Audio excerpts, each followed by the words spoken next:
जय हिंद भाइयों, कैसे हैं आप सभी। उम्मीद करते हैं बहुत अच्छे होंगे। आप लोग की तैयारी अच्छे से चली होगी यूपी पुलिस कांस्टेबल की। आज संडे है, RWA पे या आप लोगों ने टेक्स्ट बुक पर टेस्ट लगाया होगा।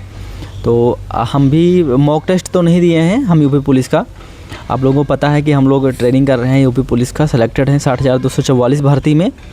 तो पेपर हम देखे हैं, क्वेश्चंस पेपर पूरा देखने के बाद में एनालिसिस किए हैं कि हम जिस टाइम पे मॉक टेस्ट लगाते थे हमारे इस टाइम स्कोर कैसे रहते। अगर हम मॉक टेस्ट इस टाइम मतलब दें तो कितना स्कोर हमारा आना चाहिए और कितना स्कोर हमारा बन रहा है। तो हमें मोटिवेटेड रहना चाहिए, आगे पढ़ाई करना चाहिए। क्या हमारे नंबर पिछली बार से घटे हैं या बढ़े हैं।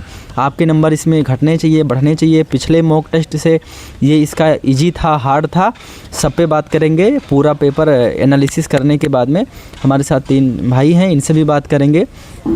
तो सबसे पहले मैं स्टार्ट करूंगा हमारे विदेश भाई जो कि सेलेक्टेड हैं यूपी पुलिस में। ये बताएंगे कि आज का जो पेपर था RWA की मैं बात करता हूँ।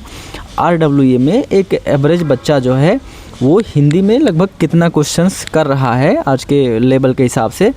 तो वो मतलब अच्छा है, मतलब कि उसके फाइनल सिलेक्शन होने के चांस हैं या वो धीरे धीरे ग्रोथ कर रहा है। कितना एवरेज स्कोर होना चाहिए हिंदी में? 30-31 के समथिंग होना चाहिए सर। लगभग भाई कह रहे हैं कि जो लेवल है आज का वो 30-31 क्वेश्चंस कम से कम आपके होने चाहिए। मतलब अगर आप सोच रहे हैं कि 27-28 कर रहे हैं, 29-30 कर रहे हैं, तो आप समझिए बहुत पीछे हैं कंपटीशन से। हिंदी ऐसा सब्जेक्ट होता है जो कि स्कोरिंग होता है। तो हिंदी में आपके भाई कह रहे हैं 30 प्लस होनी चाहिए, 31-32 प्लस होनी चाहिए। मतलब 33 क्वेश्चंस के आसपास, 32 क्वेश्चंस के आसपास हैं। तो आप बहुत अच्छा स्कोर कर रहे हैं और बचे हुए दिनों में मेहनत करेंगे तो आपका स्कोर और बढ़ जाएगा। अब मैं अपने लकी भाई से जानना चाहूँगा कि लकी भाई की जैसे जो रीजनिंग है आज का लेवल रहा रीजनिंग का, अभी हम लोग देखे तो रीजनिंग में एक बच्चा एवरेज बच्चा कितना स्कोर करेगा और एक बेहतर बच्चा जो है कितना स्कोर करेगा, कितना स्कोर करना चाहिए आपके हिसाब से? मेरे हिसाब से भाई एवरेज बच्चों को कम से कम 45 प्लस जाना चाहिए, क्योंकि टाइम टेकिंग रीजनिंग थी। रीजनिंग टाइम टेकिंग ही होती है क्योंकि बड़े सवाल आते हैं, क्योंकि उसमें तर्क शक्ति होती है, तर्क शक्ति में बड़े सवाल हो जाते हैं, तो जिसमें बच्चों को पढ़ने में टाइम लगता है। और फिर पेपर जो हम इस टाइम लगा रहे हैं वो ऑनलाइन होता है, और जब हम एग्ज़ाम में देंगे तो वो ऑफलाइन होगा। तो ऑनलाइन और ऑफलाइन में स्क्रीन पर पढ़ने में काफ़ी टाइम लगता है। तो इसलिए भाई जो नॉर्मल बच्चे हैं जो इस टाइम मतलब कि जिनकी नॉर्मल पढ़ाई है, जिन्हें खुद को लगता है अगर उनके 45 बन रहे हैं और तो वो ग्रो करेंगे। अभी कम से कम 2-3 महीने का टाइम हमारे पास है। और आपके अगर 40 प्लस भी बन रहे हैं तो निराश होने की बिल्कुल भी आवश्यकता नहीं है, क्योंकि रीजनिंग घटती बढ़ती रहती है। और जिस दिन आप पेपर देंगे उस दिन बहुत बढ़िया फील करेंगे। आप लगातार बस तैयारी करते रहिए। और रीजनिंग में मैं आपको 2-4 चीज़ें और बता दूँ। रीजनिंग में आप क्या करिए कि जो छोटे छोटे नोट्स हैं, चैप्टर वाइज छोटे छोटे नोट्स बनाइए, क्योंकि आदमी एक तो क्या बोलते हैं रैंकिंग होती है, रैंकिंग में व्यक्ति भूल जाता है चीज़ों को। एक रैंकिंग के छोटे से नोट्स बना लीजिए। आप क्या बोलते तर्क शक्ति में आप अधिक से अधिक क्वेश्चन मतलब कि पढ़िए, क्योंकि जिसमें एक कथन निष्कर्ष देखो सबके गलत हो जाते हैं, इसमें कोई बात नहीं। तर्क आदमी कोई भी व्यक्ति है, हम बैठे होंगे कभी हमारे माइंड क्या क्लिक कर रहा है, किसी का क्या क्लिक कर रहा है, ये चीज़ क्वेश्चन रीजनिंग में ज़्यादा गलत होने की दिक्कत होती है। लेकिन कुछ चीज़ें ऐसी हैं जो बिल्कुल ठोस हैं कि आप वर्णमाला है, वर्णमाला में कोई सीरीज लग रही है, अगर आपकी फंस गई तो बिल्कुल 100% बनेगी। क्या बोलते हैं सीरीज है, अगर आपकी फंस गई तो 100% बनेगी। ब्लड रिलेशन है, अगर आप इसे करना आता है तो 100% आपका सवाल सही होगा। रीजनिंग में ऐसा नहीं है, रीजनिंग में केवल मैथ की तरह ही है। अगर आपको आ रहे हैं तो चीज़ें बिल्कुल श्योरिटी हो जाएंगी और रीजनिंग में आप बेहतर से बेहतर नंबर बढ़ा सकते हैं। आपको अधिक से अधिक प्रयास रीजनिंग में ही करना है और हिंदी में।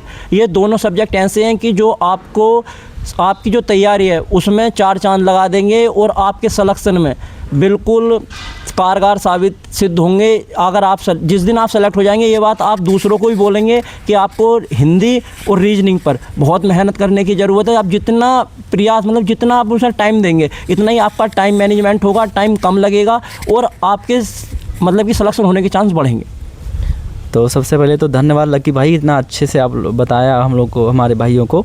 तो कुछ मैं ऐड करना चाहूँगा इसमें कि जैसे सिलेक्शन जो होता है किसी भी एग्ज़ाम में 3 सब्जेक्ट बहुत अच्छा होता है। एक सब्जेक्ट अगर आपका एवरेज भी है तो आपका सिलेक्शन हो जाता है। लेकिन आपको अगर रैंक बनानी है या आपको टॉप करना है तो फिर वहाँ पे आपके सभी सब्जेक्ट अच्छे होने चाहिए, चारों सब्जेक्ट। और भाई ने बताया कि रीजनिंग में कुछ सब्जेक्ट ऐसे मतलब कुछ ऐसे चैप्टर हैं जहाँ पे शॉर्ट नोट्स आपको बना लेनी चाहिए। जैसे कुछ तो है कि उसमें नोट्स बनाने की ज़रूरत नहीं है, लेकिन कुछ फार्मूला बेस्ड जो क्वेश्चन होते हैं ना, जैसे एंगल निकालने वाला हो गया या टोटल आकृतियाँ हो गई, आकृति हो गई, आकृति में सूत्र या लग जाते हैं। कुछ ऐसे ट्रिक होते हैं तो उनको ऐड कर लिया, मतलब लिख लिया करिए कहीं, ताकि कुछ क्वेश्चन फंसे तो आप वहाँ से देखेंगे तुरंत आपको रिकॉल हो जाएगा। तो भाई ने बताया कि आपके अगर 45 क्वेश्चन के आसपास बन रहे हैं तो आपके बहुत अच्छा स्कोर है। अगर आप 40 प्लस में हैं तो पिछली बार से अगर आपके 2-3 क्वेश्चन लगभग सुधार हो रहे हैं तो अपने आप में पॉजिटिव चीज़ें हैं, आपके नंबर धीरे धीरे बढ़ेंगे ही। भाई ने बताया है कि जिसकी अच्छी तैयारी है, एवरेज तैयारी है, उनके लगभग 45 नंबर आने चाहिए। अभी मैं थोड़ा सा भाई से भी जानूंगा, जैसे भाई ने हिंदी के बारे में बताया, रीजनिंग के बारे में, तो अभी भाई से जानना चाहूँगा जिसके हिंदी में गलत हो रहे हैं क्या करना चाहिए। फिर मैं हमारे साथ में हैं गुलशन भाई, आप लोग परिचित ही होंगे, तो गुलशन भाई से मैं जानना चाहता हूँ भाई कि लगभग में जो मैथ का लेवल रहा है या जो मैथ का लेवल है यूपी पुलिस कांस्टेबल में, आपके हिसाब से कितना होना चाहिए एवरेज? क्योंकि बच्चों का बहुत सारा डाउट रहता है कि मैथ का हमारा अच्छा नहीं है, मैथ में हम कितना क्वेश्चन कर दें कि हमारा सिलेक्शन श्योर हो जाए भाई। देखिए, जो एवरेज की बात करें मैथ में, आज एवरेज में जिस बच्चे ने 15 से 16 क्वेश्चन किया है, एवरेज में उसका ठीक है, लगभग आज 20 से 22 प्रश्न आए हुए हैं मैथ के, और उसमें अगर आप 16 तक जा रहे हैं तो बहुत अच्छा स्कोर आप कर रहे हैं, ऐसा मतलब दिक्कत नहीं है। लेकिन जिन बच्चे ने 18 से प्लस किया है उसमें जो उसकी तैयारी बहुत अच्छी हो चुकी है, और वो मान के चले कि जो है अब उसको फोकस कहाँ करना है कि जो आपके 1-2 प्रश्न गलत हो रहे हैं उन पे कैसे करें, उनको कैसे सुधार करें उनमें, ठीक है। एक बार आप जब एनालिसिस करिए तो उस क्वेश्चन को आप नोट कर लीजिए अपने एक पेज पे या एक कॉपी बना लीजिए मैथ के लिए। इसमें लकी नाई भाई ने बताया कि जो आपकी गलती हो रही है जिस चैप्टर में, वहाँ से एक शॉर्ट नोट तैयार कर लीजिए। तो मैं भी ऐसे बता रहा हूँ कि मैथ आपके अगर गलत हो रहा है, ठीक है, तो मैथ में आपको सबसे पहले यही करना है। देखिए, आप पहले मैथ देखिए कि मैथ कैसा है, वो क्या वो ऐसा क्वेश्चन है जो ट्रिक से हो सकता है। अगर ट्रिक से होने लायक क्वेश्चन है तो उस ट्रिक को आपको नहीं आती तो उसको आप नोट कर लीजिए। अगर आपको लगता है कि नहीं कैलकुलेटिव था तो कैलकुलेशन को कैसे हल्का करें इस पर आप थोड़ा समय दीजिए। देखिए, अभी समय देंगे जिस प्रश्न पे, उसे एग्जाम में आपको कम समय लगेगा। जैसे आप मान लीजिए आपने प्रश्न को देखा कि 15 का विभाजक नियम पूछा था, ठीक है, आसान सा क्वेश्चन था कि 15 से गुणा करने पे क्या उत्तर आएगा। देखिए, 15 से किसी भी नंबर में आप गुणा करेंगे, अगर उसके लास्ट में 0 नहीं है तो 5 आ जाएगा, ठीक है। अब 15 से आप गुणा करना स्टार्ट करेंगे तो थोड़ा आपको समय लग सकता है। तो ऐसे बहुत सारे प्रश्न होते हैं जो केवल कैलकुलेशन के लिए दे जाते हैं। जो बच्चे ध्यान नहीं देते हैं, कैलकुलेशन पर शुरुआत से मेहनत नहीं करते हैं, उनका क्या होता है कि वो जो है पूरा का पूरा लगाना शुरू कर देते हैं, उनको टाइम टेकिंग हो जाती है मैथ को। आपको जब पहले फेज में आप लगाइए तो देखिए, आप जिस तरह लगा पा रहे हो वैसे लगाइए। ट्रिक समझ में ट्रिक लगाइए, आपको जो है कैलकुलेशन पे लगा रहे हैं तो कैलकुलेशन लगाए। लेकिन जब आप उसका एनालिसिस करना शुरू करिए तो आप उसका बेस्ट सॉल्व मेथड ढूंढना शुरू करिए। एक प्रश्न को आप 5 मिनट दीजिए, करते समय आप 1 मिनट 20 सेकंड 30 सेकंड जितने में आप कर लीजिए, ठीक है। लेकिन जब आप एक बार क्वेश्चन को करने शुरू करिए, ठीक है, जो पहले आपने मान लीजिए आपको कोई प्रॉफिट लॉस का क्वेश्चन मिल गया, उसको आपने करना शुरू किया, आपको पता है कि ये मुझे बेसिक से लगाया था, लेकिन अब आप उसको क्या करना है, उस क्वेश्चन का आपको ट्रिक ढूंढना है।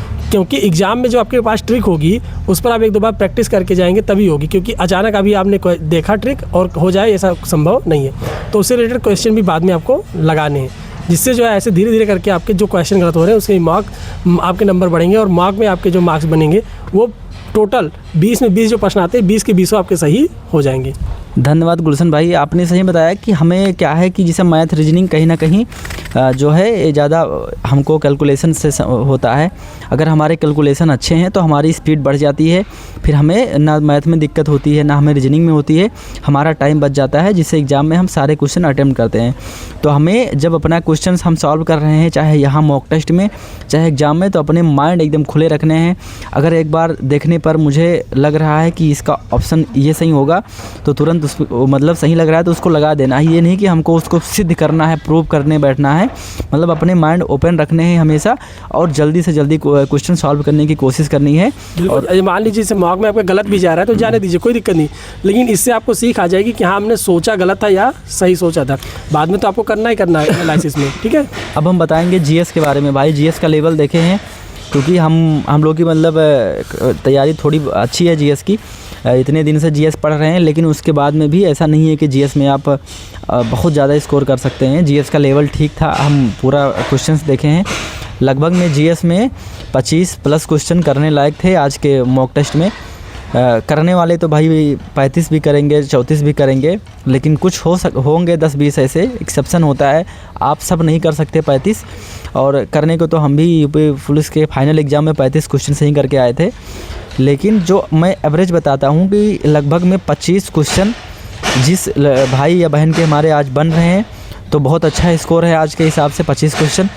अगर आपके 28-30 हैं तो ये आपके लिए पॉजिटिव है कि आपका जीएस क्या है धीरे धीरे सुधर रहा है और पिछले मॉक टेस्ट से आपके नंबर बढ़ रहे हैं, तो बहुत अच्छी बात है। आप लोग थोड़ा और मेहनत करिए, जीएस में जो गलत हो रहा है उसको एक बार नोट कर लीजिए और जिस टॉपिक से गलत हो रहा है ना उसको और पढ़िए। और थोड़ा सा मैं लास्ट में अपने भाई से पूछना चाहूँगा, जैसे भाई जिनके हिंदी में गलत हो गए हैं वो क्या करें, जैसे ग्रामर पोर्शन में या साहित्य में गलती हुई है तो कहाँ से मतलब नंबर कैसे बढ़ाएं थोड़ा उसमें? तो दोस्तों हिंदी के लिए तो साहित्य जो नवीन सर के पुराने वीडियो पढ़े हैं साहित्य की, बहुत अच्छा साहित्य पढ़ाया है उन्होंने, मैंने भी वहीं से ही तैयार किया था। तो थोड़ा देख लीजिएगा, उनका जो साहित्य की प्लेलिस्ट पड़ी है भाई हमारे रमेश भाई डिस्क्रिप्शन में डाल देंगे, वो आप देख लेना वहाँ से। धन्यवाद विदेश भाई। तो मैं अपने भाइयों को बताना चाहूँगा कि चाहे यूपी पुलिस हो कांस्टेबल या यूपी पुलिस एसआई, साहित्य में सबसे ज़्यादा क्वेश्चन गलत होता है। रचनाएं, पत्र पत्रिकाएं, इन सबसे ज़्यादा गलत होता है।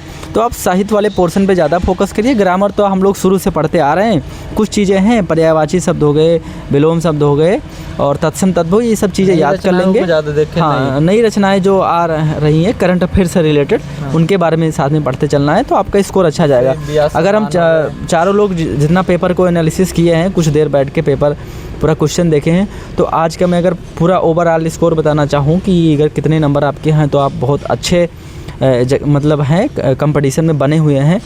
तो भाई लगभग में कितने टोटल मैं बात करूँ 210 220 आपके हिसाब से कितना लगता है कि हाँ 210 प्लस जिसका है, मतलब कि अच्छी तैयारी, मतलब कि तैयारी की में वो आगे बढ़ रहा है और आराम से बढ़िया स्कोर करेगा। आपके हिसाब से भाई? भाई मेरे हिसाब से मैंने पेपर जैसे देखा है तो अगर एवरेज बच्चा अटेम्प्ट कर रहा है तो 110 क्वेश्चन उसके बनने चाहिए, मतलब ठीक है, 220 के आसपास बनने चाहिए। देखिए मैं बता दूं कहाँ कहाँ से बन रहे हैं। देखिए रीजनिंग में अगर 45, जीएस में उसके 20 भी बन रहे हैं, ठीक है, तो ये हो गया 65। और मैथ में उसके अगर 15 नंबर है तो 65 15 80, और हिंदी में जो है लगभग 30 बना ले रहा है, तो इसके हिसाब से 110 बन रहे हैं। मैंने इसी कैलकुलेशन में बताया कि 220 के आसपास लगभग होने चाहिए। अगर 210 भी जिनके बन रहे हैं वो निराश ना हो, नेक्स्ट में आप अच्छा करिए, ये उम्मीद से जो है हर मॉक दीजिएगा। मैं भाई के हिसाब से कट ऑफ जान लेता हूँ। भाई अगर आज का लेवल जैसा रहा तो कितना कट ऑफ आज का लेवल आप मानते, कितना कट ऑफ? कट ऑफ वही जर्नल के हिसाब से तो 220 जैसा गुलशन भाई ने बताया, बहुत अच्छा बताया है। बाकी निराश ना हो कोई भी, अभी तो काफ़ी समय है, 3 महीने है, 3 महीने में तो अपनी तैयारी को 4 चांद लगा देंगे भाई। तो भाई जैसे सब लोग तीनों लोग का कंक्लूजन यही है कि 215-20 नंबर के आसपास लगभग आपके होने चाहिए आज के मॉक टेस्ट में। इतना नंबर है तो बहुत अच्छी बात है, अगर कम है तो और आपको मेहनत करने की ज़रूरत है। अगर इतना बन रहे हैं तो आप लोग और अच्छा लाइए, रैंक बनाइए यूपी पुलिस में। तो सभी हमारे भाइयों का धन्यवाद हमसे बात करने के लिए। भाई हमारे सभी भाइयों बहनों की तरफ से मिलते हैं फिर किसी नेक्स्ट वीडियो में। एक बार और लास्ट में आपसे कहना चाहूँगा कि आज के मॉक टेस्ट में आपके कितने नंबर आए हैं एक बार कमेंट ज़रूर कर दीजिएगा, और पिछले मॉक से आपके नंबर बढ़े हैं या घटे हैं एक बार ज़रूर कमेंट कर दीजिएगा। मिलते हैं फिर अगले वीडियो में, तब तक जय हिंद सभी। जय हिंद।